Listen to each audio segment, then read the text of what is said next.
April Sage from Online Tech, and today we're pleased to bring you Richard Mendis, Chief Marketing Officer and co-founder of AnyPresence. AnyPresence is a company that specializes in cloud-based mobile development platforms, and Richard has well over 16 years of experience in the software development industry. And today we're going to talk about overcoming cloud-based mobility challenges in healthcare.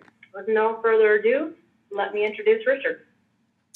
Thank you, April. Hi, everyone. This is Richard Mendis. I'm speaking to you from Northern Virginia in Reston, just about 30 minutes outside of Washington, D.C. Thank you very much for joining today. Let's go ahead and dive right in. My background, as you know, April mentioned, has been in the software industry. I've worked at companies like SAP, Oracle, and Siebel Systems. Have also done some startups, and I'm pleased to be working on an interesting new company that specializes in cloud-based mobile platforms. In case any of you would like to reach me, after the presentation, my email address is rmendis@anypresence.com. So, as April mentioned, and as you probably gathered from the agenda in the email, we are going to be covering a wide variety of topics in this presentation. I'm going to start by kind of talking about some general mobility trends from a consumer's perspective, and kind of focus on why this is important. We're not building mobile apps for the sake of it, but it's in response to specific trends in the market and specific expectations that consumers have. So we'll talk about that. We'll then dive into some of the healthcare specific challenges and opportunities that are out there. Talk about what's going on with respect to mHealth or mobile health applications, some of the business challenges that customers face from when attempting to determine what apps to build or how to roll them out. We'll also cover HIPAA compliance and FDA regulatory issues that are on the forefront of anyone's mind if you're in this particular space, and April has a wealth of experience in this industry, and we'll pitch in as well. And then finally, we'll wrap up with some of the technology challenges that are out there, and some of the options you have when you decide that you want to roll out mobile apps or build mobile apps for healthcare, and start looking at the different options and what might be the best approach for you. So with that, let's go ahead and get started. So the kind of high-level overarching theme around what's driving mobility today, if you kind of look back historically at what the consumer experience has been when working with businesses, healthcare providers, insurance companies, pretty much anyone who has to provide customer service to customers. In the 80s and prior to that, paper bills and the phone and letters was your primary mode of communications between a consumer and a company. Then in the 90s, you had automated instant or interactive voice recognition, which automated a lot of the telephone conversations that you might have with a person. Finally, and to great relief to many consumers, there were, the web caught on, and you had websites that provided some self-service capabilities. And now, at the beginning, of 2010 and onwards, we're starting to see a embracement of mobile apps, simple mobile apps that provide some self-service capabilities. Now, what's happened on the consumer side and consumer technology in the household during the same period is you had the first millennials and the baby boomers, children being born in the early 80s. These folks grew up with personal computers and cell phones in the household. Internet subscription was almost a default or de facto for many people, especially in North America. Laptops and netbooks started becoming very prevalent in the 90s. As they went through adolescence, they grew up with social websites like YouTube, Facebook, Twitter, LinkedIn, and others. The games that they played were constantly connected to the web. And then finally, you had the advent of iPhones and Android devices in the late 2000s, followed by fantastic mobile devices today with form factors like touchscreen tablets and much faster, ubiquitous internet connectivity. And so these folks have grown up with this fantastic technology, and now when they either work at or interface with companies, there's a huge expectation gap between what they've experienced growing up in their life and what technologies that the companies and businesses they work with offer them. And so, you'll hear a lot of themes in the market today around, social collaboration, gamification, push-based information, and this concept of mobile first, which is the principle of saying most of the consumers that I'm going to be working with are going to be interacting with me through a mobile device primarily. So how do I best serve or optimize the channel for that experience? And I think this is a good backdrop as we start diving into talking specifically about what's going on in healthcare and mobility and why it's important. Okay. So a few overall statistics. I'm sure some of you or many of you have seen this data, perhaps from different sources. But what's happening in terms of internet adoption for mobile devices is simply breathtaking and staggering in terms of the speed at which this technology is being adopted. There's a variety of different estimates but generally speaking, the consensus is by around 2015, it's expected that more US-based internet users will access the web from mobile devices than through PCs or other traditional wireline devices. So just as though you can't imagine, not having a website for a company today, pretty soon you're not going to be able to imagine not having a mobile optimized version of that website for the majority of visitors who are going to be hitting that site.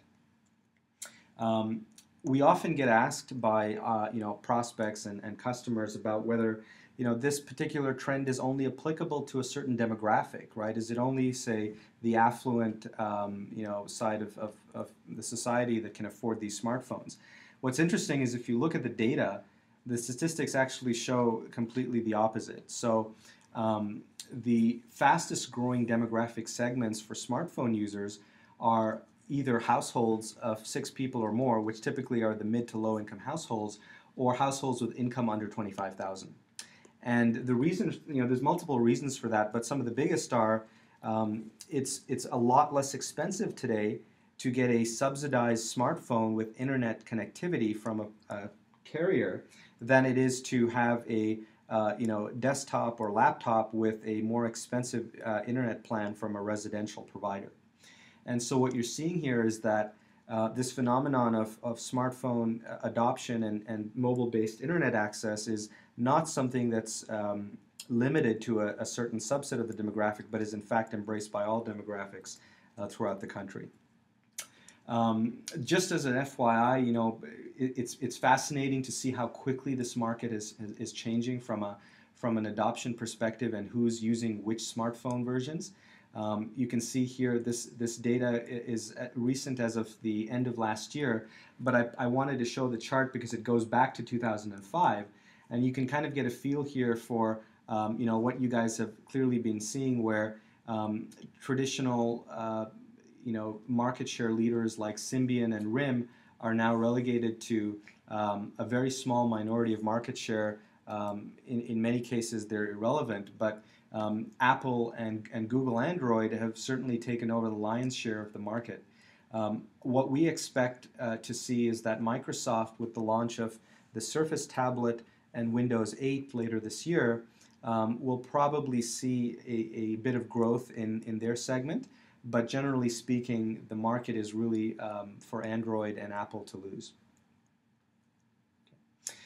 What's also been happening over the course of the last 12 to 18 months is HTML5 has taken off in terms of being supported on mobile devices and desktop browsers. And the capabilities of HTML5 today are such that the experience provided to an end user or consumer on a mobile device with an HTML5 site is in many cases on par or as good as the features provided through a native app developed for either iOS or Android. Certainly there's a long way to go to support a variety of different features that the phones provide using HTML5, such as camera and microphone access, but those are well specified within the standard. And I think we're going to see, over the course of the next 12 to 18 months, a lot more support and more richer, very interactive apps and games even developed in HTML5, which is great for those of you who are going to be experimenting or developing mobile apps, there's certainly no good reason not to initially start with an HTML5 version of that mobile app and then branch out to other platforms as needed based on your requirements. There's a variety of statistics here, but I think one of the important statistics to point out, there's a company called Keynote Services that did a survey of consumer preferences for services-related apps. So mobile apps that provided access to consumers who are interacting with or doing business with service providers, and well over 60% of those consumers surveyed said that they prefer to have mobile web apps versus a native app that they'd have to download and install on their device. And if you think about, logistically, with your own experience, you probably don't want to have to download an app for every single service provider that you interact with. It'd be much easier and seamless if you could just go to a web browser, Google for that service provider, and have a nice usable experience with that person's website on your mobile device. Okay. So key takeaway. Sorry, go ahead. Let me ask you a quick question here. I know, having worked in the interactive industry for a while, that it's always been a significant challenge to try to create a website or some type of internet application that will play nicely across many different browsers. And it seems like this problem is exponentially exacerbated with mobile apps because we've got dozens of phones with all different sizes, all different resolutions, and they're obsolete within 12 months. So we have this growing demand, working its way both to the younger crowd and to the older crowd at the same time. All these different types of users, all of these different types of phones. So it seems like one of the big challenges that what we're looking at is getting consistency and getting a workable interface on, hundreds, potentially more different types of platforms. You're absolutely right, April. For those of you who may, be from the development world or have been in the development world for some time, what this mobile, development space looks like is like back in the client-server days, where you had to actually develop, an application for every platform you wanted to support. And in the early 2000s and up to now, when web apps came out and were embraced more broadly, you had a little bit of respite from that. But now with mobile platforms and the rapid pace of change within those platforms, it certainly feels like we're back in the old days of client-server development. Having said that, there are plenty of tools now on the market that reduce the pain of having to maintain and manage multiple versions of a mobile app across different platforms, or even if you're only rolling out a mobile website using HTML5, ensuring that it scales and is responsive to fit across a wide variety of different form factors from smartphones to tablets. So later on in the presentation, I'll cover some of the different development approaches, and we'll talk about what some of the other early adopter industries, such as those in finance and hospitality, have learned from their experience and how they're solving some of these challenges today. Great. So key takeaways from this section, kind of introducing the concept and the trends. Consumers have expectations now for, richer, more proactive interactions with businesses through the mobile channel. Mobile devices are either becoming or will soon be the primary way for consumers to reach businesses and providers on the web. And this applies to all consumer demographics. There are about 2 to 3 dominant mobile platforms, and we can expect that for the next 18 to 24 months at least. However, HTML5 is becoming kind of the lowest common denominator platform and a good, viable entry point for companies who want to experiment or roll out mobile apps as a starting platform to get going with. Okay. All right, so with that behind us, I think we're going to dive into the meat of things now and talk about what some of the mobile opportunities, trends, and challenges are specific to healthcare providers. It's a fascinating time to be in this space. So for any of you, who are tasked with figuring out for your organization or for your customers how to go to market in this space and tackle it. I think you couldn't have asked for a more interesting job or a better time to do it. It's expected that by the end of this year, and I was pretty impressed with the timing of this prognostication, but by the end of this year, it's estimated that about 44 million mobile health-related apps will have been downloaded. About 13,000 consumer health-related iPhone apps will be available by this summer, so literally now in the iTunes App Store. And about half of those are expected to be clinical-type iPhone apps targeted for physicians to help them in their daily interactions with patients. Again, this is not forecasts, but actually numbers as of today. And 30%. Wow, that's amazing. It really is staggering to see these numbers. 30% of physicians are currently using smartphones and tablets to treat patients, right? And that obviously covers a wide variety of services. But I also saw a statistic the other day that said about 80% of physicians have a smartphone device that they use either for personal or work use, compared to about 50% of the overall consumer market. So clearly, the adoption among physicians for these type of apps is huge. And so we're talking not just about the opportunity for consumers to interact with these apps, but also physicians. So mobile health apps exploding. Now let's take a look at at the corresponding mobile readiness, if you will, of healthcare providers, right? So we know the consumers are eager to use mobile apps to get better information about their health, and physicians are eager to use mobile apps to help them in their clinical practice. What about hospitals and healthcare providers embracing mobile apps or mobile websites to better serve their customers?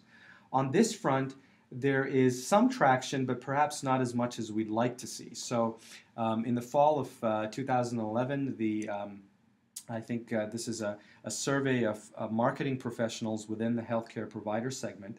About 34% have rolled out mobile apps to their consumers, patients, visitors, etc., and about 38% have a mobile-enabled website. So not bad, certainly a little bit better than some of the industries we've seen that are late adopters, but a lot less than we'd like to see. And so I think there's a fantastic opportunity here for healthcare providers, hospitals, and other folks in that segment to be able to, at the very least, ensure that they have a mobile-optimized website to serve the needs of patients, visitors, referring physicians, and other entities, donors, etc., that may be interacting with the hospital through what is more commonly going to be the web channel, the mobile web channel, excuse me. So with that in mind, assuming that everyone buys into the fact that this is an important critical trend, and that in the future more and more people are going to be hitting your website through mobile devices. And by the way, you don't have to guess. You can go and ask your webmaster for some statistics and see what that is. And my guess is if you're a healthcare provider of any size, typically that's going to be in the double-digit percentage and growing significantly over the next few months. So if you look at kind of what the top challenges are to building a mobile strategy, you'll see here. I'm not sure why developing a strategy was a response here. It seems obvious, but identifying and prioritizing business cases, and then choosing the platform and technology, of no surprise, are kind of the top two items. Now, this particular survey was sent to a broad variety of industries. I would kind of categorize in the security response healthcare-specific challenges such as HIPAA compliance and FDA regulation. So in this particular presentation, we're going to address these three topics from a challenge perspective. How do you identify and prioritize business cases? How do you choose which platforms and technologies to support? And what are the specific healthcare challenges related to HIPAA compliance and FDA regulation?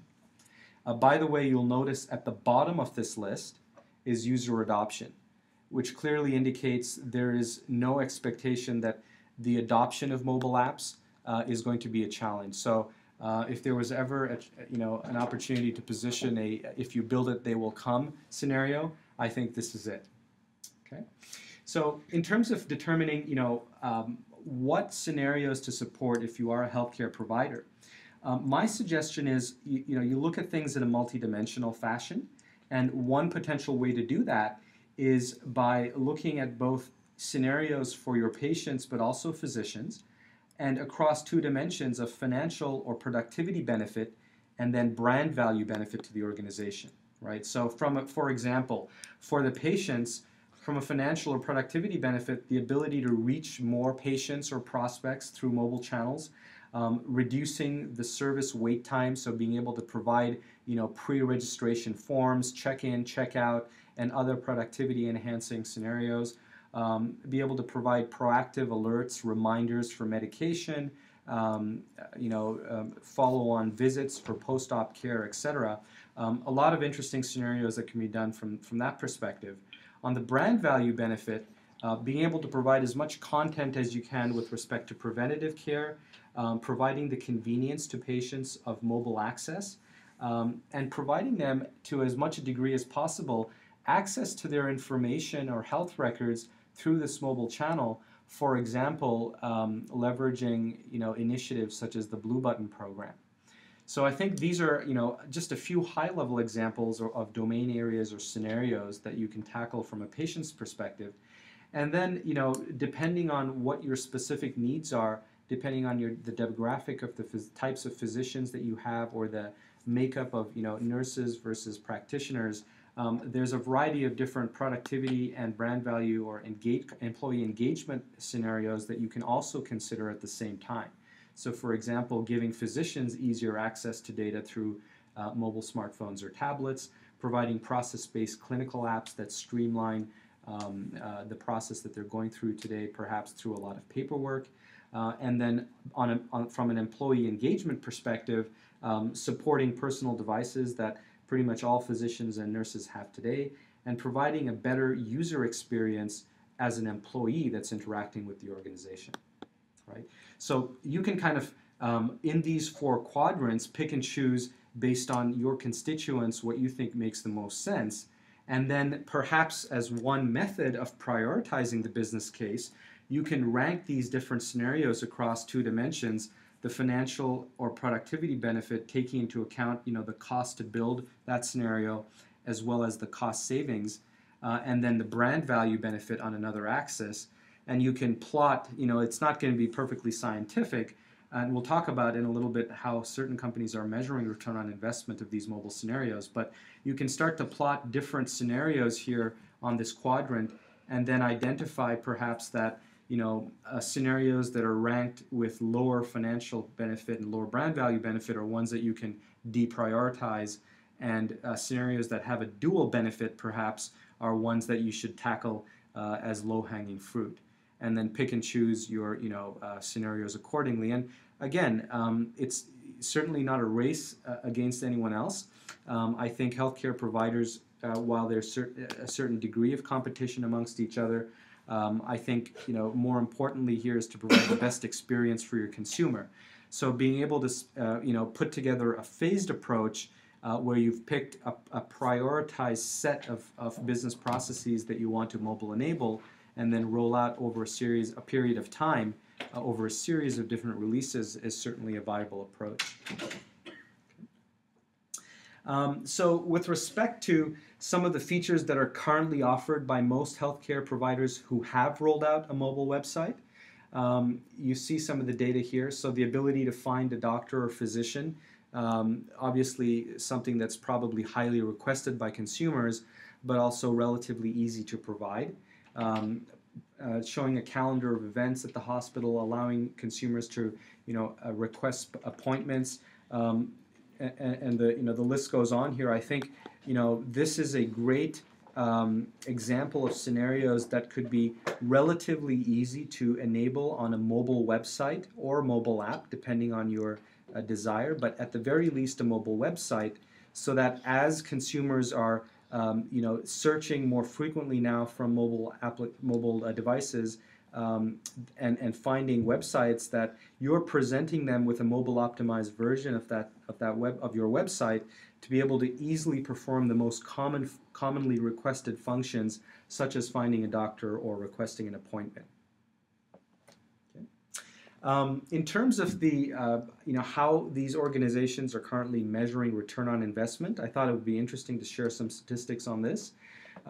Clearly, increased patient volume is the number one driver or benefit to this, and the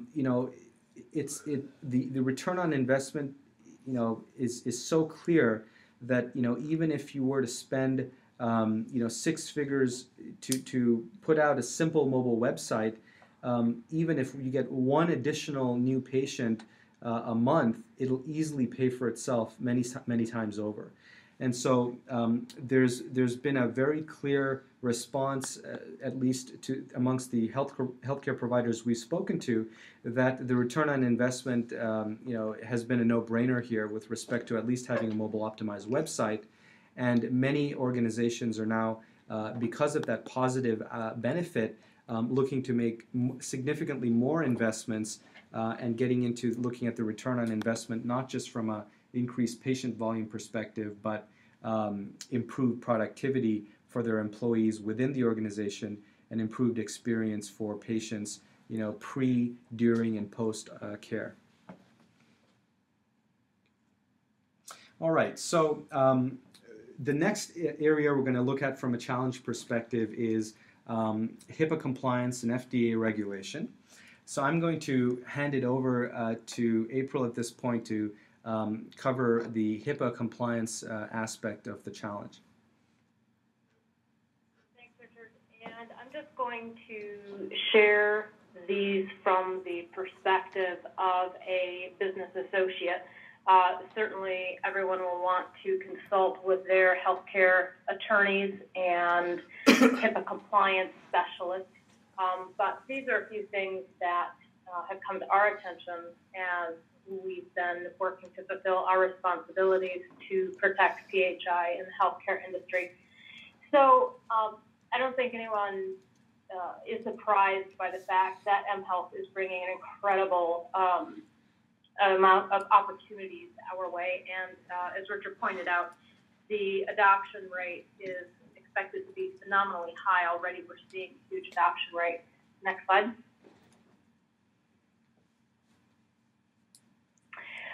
So the interesting thing about these small portable devices is they're incredibly convenient, and they're also incredibly prolific and easy to lose, easy to misplace, easy to have taken. So while we have endless opportunities in the mHealth space, we also have now endless endpoints that we need to secure. So we're seeing a lot of healthcare CIOs really taking an innovative approach to security, creating profiles that allow them to manage the security of many different types of devices within one or a very small number of security profiles. And so this is a very interesting potential for the development of these applications. One thing that's taken into consideration when deciding if you're going to create a mobile app that someone will download and install, or if you're going to do one that's served like a website where if there is a security issue, it can be patched and remedied immediately. Next slide. I think that the big realization here is that protecting PHI is the responsibility of not just the healthcare providers, but also of all the business associates. We're seeing that, a majority of the records breached did involve a business associate. HHS and OCR are certainly taking steps to extend the chain of trust from the covered entities to the business associates. So we really need to make sure that vendors are working together with the covered entities to make sure that no matter where PHI goes, that it's secure, available, and private. Next slide. And April, just to clarify, a business associate is really anyone in the supply chain, if you will, of the healthcare provider who is assisting with these types of solutions, correct? That's correct. So our understanding is that a business associate is anyone who may be storing or transmitting or processing the PHI information. I think in the early hours of the HHS wall of shame and people starting to get worried about these penalties, there was perhaps a tendency to look the other way and assume that not knowing was going to, be an acceptable answer, or claiming conduit. It's not really our patients, it's not really our data. Therefore, we're not really a business associate. And it's pretty clear that OCR certainly does not take that position. So it's proving to be less and less favorable for anyone to make the claim that they're not a business associate. And really, if you want to look at doing business in a win-win way, you want to make sure that you really understand the provisions of the HIPAA security rule and what your healthcare clients are up against, and the standards they need to meet if you're really truly going to serve that industry well. Mm-hmm. Thanks. So this is just a statement that was released recently by David Holtzman. He's from the Information Privacy Division in OCR, and he went so far as to state within the last few weeks, if you use a cloud service, and the majority of the mHealth apps are served on a cloud platform, it should be your business associate. If they refuse to sign a business associate agreement, don't use the cloud service. This is very encouraging because the hope is that this will prompt both the covered entities and business associates to really up their game and pay attention to HIPAA compliance. Hopefully, in the end, that will drive the number of breaches down. Next slide. So the place where we were encouraged to start, and we're hoping that all business associates will embrace this, is to really take a very close look at the HIPAA security rule. If you're hearing 164.308, 164.310, and 164.312 and trying to figure out what IP address that might be, then you might want to reread the HIPAA security rule. Those numbers identify the administrative, physical, and technical safeguards that are intrinsic to the HIPAA security rule.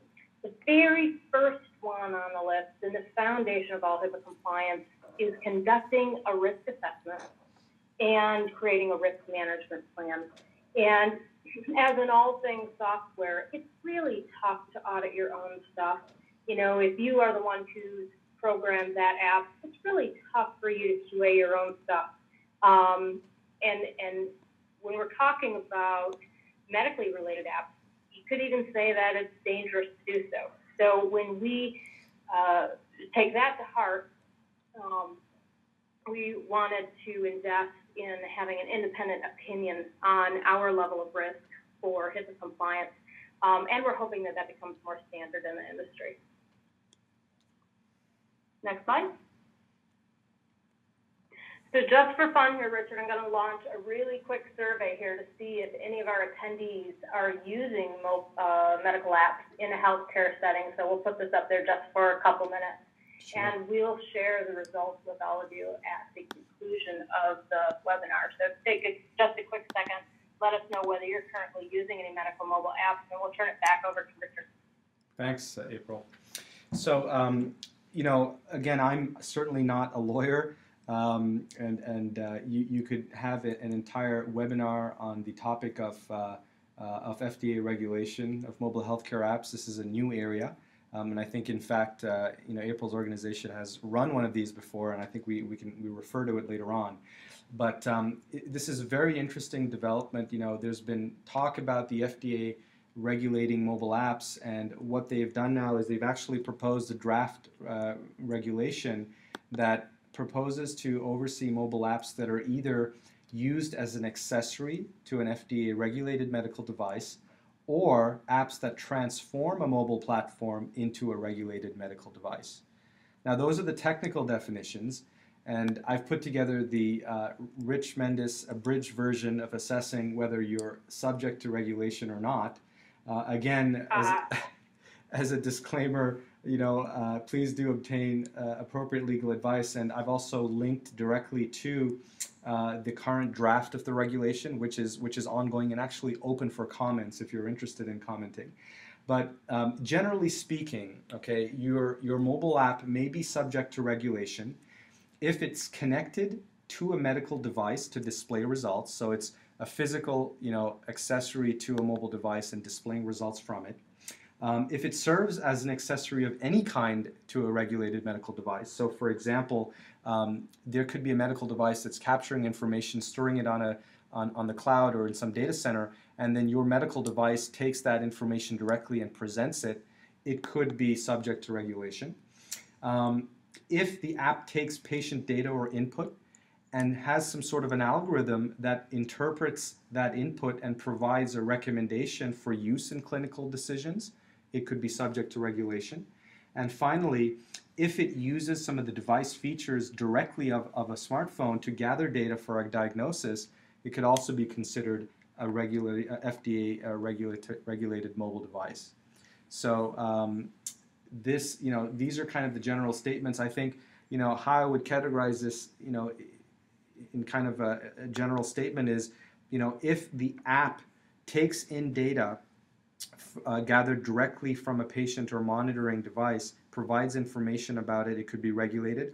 Or if it takes in data, interprets that data and provides suggestion for diagnosis or some sort of curative suggestion, it could be subject to regulation. Now, that's actually pretty narrow if you consider the wide variety of different types of mobile apps that are out there from a healthcare perspective today. So, for example, apps that are considered outside of regulatory scope are, for example, apps that provide reference content. So, something that provides information from a textbook or frequently asked questions or other healthcare-related content.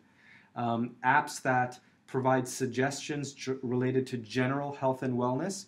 So, again, generally speaking, if it's providing preventative suggestions or guidance versus curative suggestions or guidance, you're generally considered to be safe. So, for example, the many different mobile apps and accessories that track how fast you run, how much you walk, how frequently you wake up at night, those are generally considered to be related to general health and wellness as opposed to for clinical decisions and diagnosis. Also, all of the apps related to automating office operations within a healthcare provider or a health insurance provider. For example, billing, administrative, check-in, patient registration, apps that are patient-facing for productivity, for example, reminders.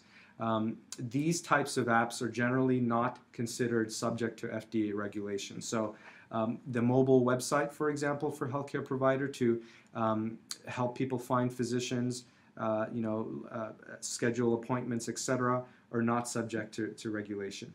And finally, apps that functions or supplement electronic or personal health record system are also not subject to regulation.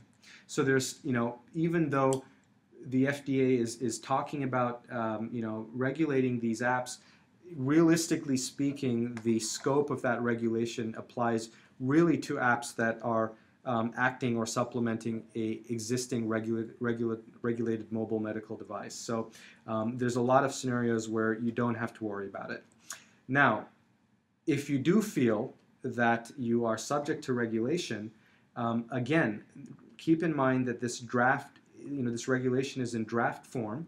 There's different FDA requirements based on the device classification. So in many cases, you're typically a class 3 medical device, and there's specific applications you can file to be approved. If not, there's other options to figure out, or different pathways to figure out how you get regulation from the FDA. You'll certainly have to work with an organization that can walk you through this process and consult your lawyers, but it's not an insurmountable task. And certainly I'd be surprised if for most healthcare providers any of their apps fall into this classification. So key takeaways from this section. There's an explosion of mobile health or mHealth apps, but there's still an opportunity for healthcare providers to build patient-facing, or physician-facing self-service apps and mobile websites. There are multiple potential business benefits to do so. And HIPAA compliance and FDA regulation may apply, but there's plenty of guidelines and options on the HIPAA compliance side to make sure that your vendor is okay with signing this business associate agreement to ensure that they are providing you the best option for data protection and transmission. And then from an FDA regulation perspective, ensuring that if you do fall into one of these regulated devices, that you follow appropriate procedures and file for the appropriate registrations. So with that, we're going to move on to the final topic, which is the technology challenges. And this one, again, is something that you could dedicate a whole discussion to, but I'm going to kind of cover the highlights and then we'll open it up for questions. So some of the mobile enablement challenges today from a technology perspective is there's significant mobile fragmentation. So if somebody says, look, I just want to go roll out a mobile app for the Android platform, that sounds a lot easier than said than done, because when you look under the covers as to what specific Android platforms you want to support, you're going to find extreme fragmentation in terms of which versions are available or being used by consumers in the market today. So there's new devices, new operating systems being rolled out. In many cases, if you want to roll out an app that works on multiple platforms, such as Android, iPhone, and let's say HTML5, you typically would need specialized development skill sets for each platform. There's also nuances of mobile design itself. You're not simply trying to recreate the experience that you get on a desktop and shrink it down to a mobile device. You want to go through specific design patterns and apply best practices around mobility guidelines to ensure that it's a positive experience and a productive experience when somebody's using your mobile app. And then finally, building it once is just the tip of the iceberg. You then have to maintain it on an ongoing basis, add features to the application, troubleshoot it, etc. And so your total cost of ownership, it's important not to measure that just based on the initial cost, but also on the ongoing deployment and maintenance of that mobile app. So there's 3 or 4 main approaches to doing this in the market if you wanted to develop a mobile app. You could outsource it to a services firm, which gives you a lot of flexibility and low impact to your current IT organization, but has a high total cost of ownership over time. You could outsource it to a mobile solution vendor. So this is somebody who may already have an app built specifically for the scenario you're looking at, which will help reduce the cost significantly, but then as you branch out to other requirements, you're going to have to go find someone else to build new capabilities. You can custom build the app in-house, which gives you complete flexibility and control. But if you're custom building it, again, it requires a lot of resources, time, and cost. Or you can learn from some of the experiences of the early adopter businesses in other industries. And what they're doing today is they're adopting what's called a mobile application development platform, or in some cases it's called a mobile enterprise application platform, which allows them to define the app once using a simpler, easier to learn drag and drop environment, and then it automatically deploys the app across multiple platforms automatically. This gives you a lot more flexibility in terms of managing the development of the app and more control, but requires a lot less IT resources and overall cost of ownership. And it's expected that within a couple of years, 40% or more of the Fortune 1000 will have deployed mobile application development platforms because of the immense benefits associated with it and the importance of mobile apps for multiple scenarios within a company. Okay? So some of the problems that these mobile app development platforms help solve are the ability to assemble once and deploy to many devices.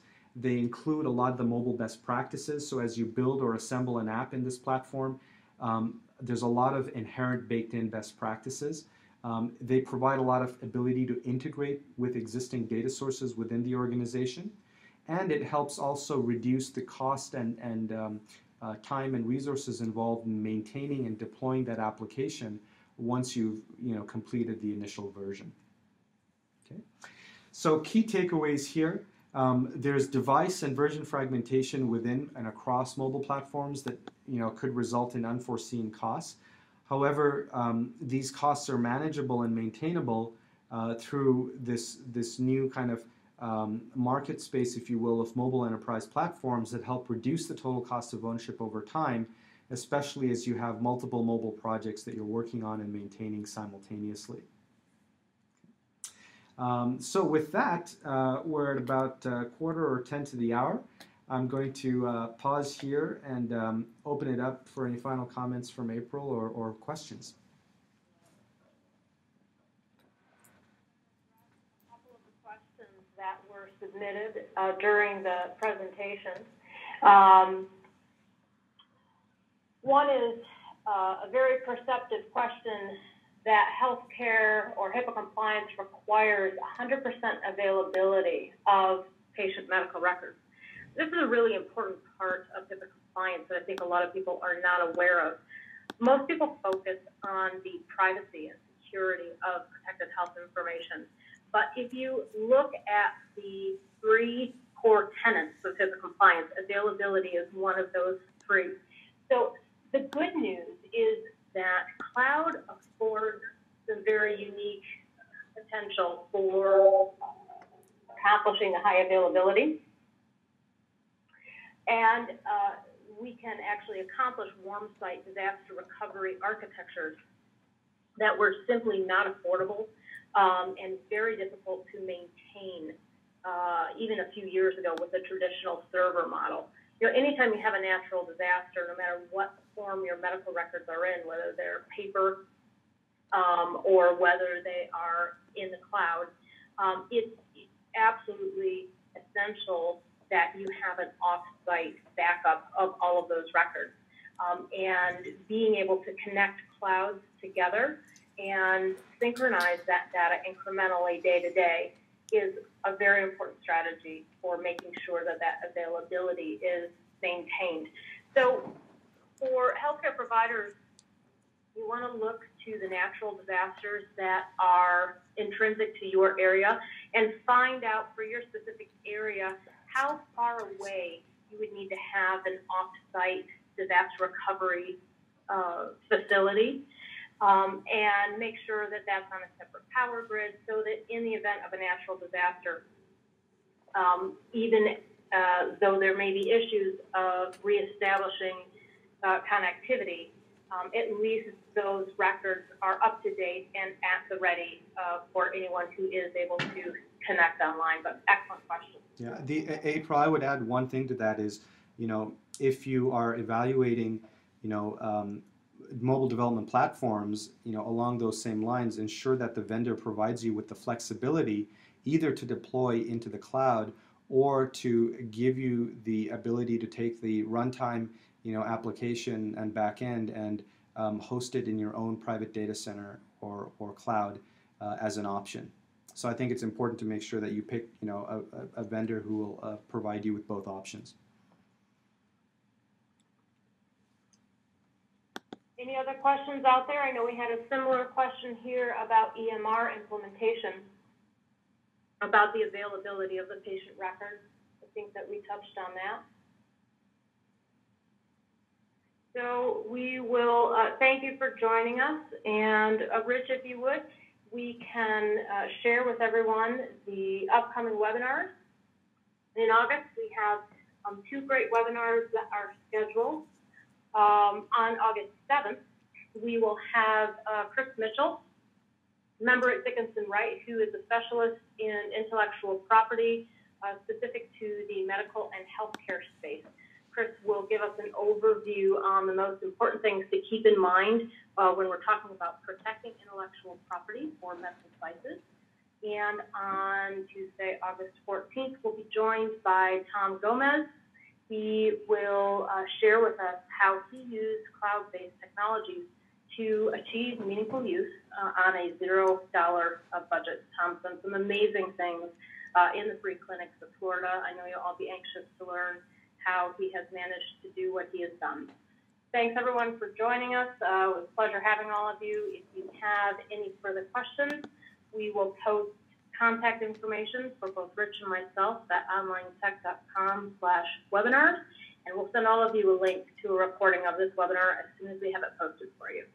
Thanks again. Thanks, Rich. Thanks, April. Thanks, everyone.